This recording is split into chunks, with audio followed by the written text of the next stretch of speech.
Mix-xahar id-dieħel dawk li jsofru mill-kundizzjoni magħrufa bħala PKU se jingħataw vouchers ta' €65 fix-xahar sabiex ikunu jistgħu jsegwu dieta speċifika adattata għall kundizzjoni tagħhom.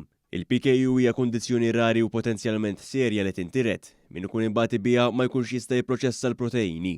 Dan ħabbru d-Deputat Prim Ministru u Ministru għas-Saħħa Chris Fern meta kien qed jitkellem waqt id-diskussjoni fil-Parlament dwar l-estimi ġenerali tal-Ministeru għas-Saħħa għas-sena d-dieħla. Huwa ħabbar ukoll il-Gvern se jkun qed iżid in-nefqa tiegħu fuq il-Continuous Glucose Monitors, apparat kruċjali sabiex il-ħaddiema tas-settur tas-saħħa ikunu jistgħu jaqraw il-livell ta' zokkor fid-demm tal-pazjenti bil-kundizzjoni tad-dijabete. Ħankunu qegħdin inkomplu nestendu dan is-servizz għal etajiet akbar tantu hekk mhux kif qalet in-net tal-ġimgħa ilu fejn qalet li naqqasna, tantu hekk illi l-vot għal Continuous Glucose Monitors minn 940,000 li hemm ivvotati din is-sena ħajitlaq għal 1,800,000 fis-sena li ġejja. Ħanirdoppjah.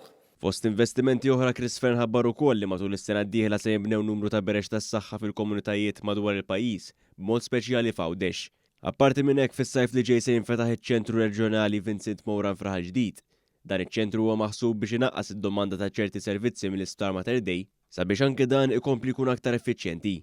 Id-Deputat Prim Ministru qal ukoll li s-sena li ġejja se jibda l-proċess biex il-kontraċettivi jkunu aċċessibbli bla ħlas. Dan il-proċess se jiġi komplementat ukoll b'kampanja edukattiva estensiva fuq dan is-suġġett sabiex jiġu indirizzati l-problemi bħal mart sesswali u tqala mhux ippjanati.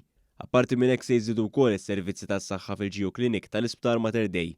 Id-Deputat Prim Ministru qal ukoll li bħalissa għaddej stħarriġ estensiv sabiex tinġabar informazzjoni dwar l-attitudni u l-prattiċi tal-poplu Malti fejn tidħol is-saħħa sesswali, stħarriġ li se jwassal għal politika ġdida li se tiġi żvelata s-sena d-dieħla.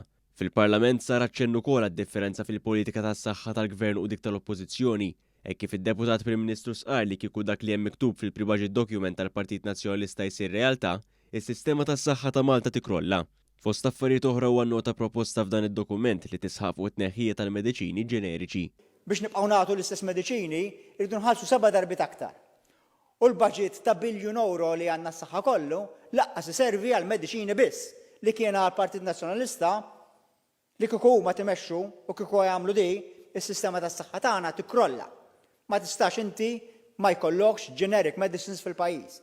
Id-Deputat Prim Ministru għamel aċċenn ukoll għal uħud mill-iżbalji fatwali tal-Partit Nazzjonalista u għannota li d-darbtejn fejn id-dokument jallega li l-ispiża tal-Gvern se tonqos kienu tnejn li huma żbaljati.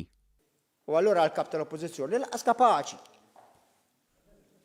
Abjad fuq l-iswed, jara l-figuri u figura ta' 680,000 jgħid li s-sena d-dieħla jkollna 80,000 biss. U li naqset bin-nofs ma tistax tieħdu bis-serjetà.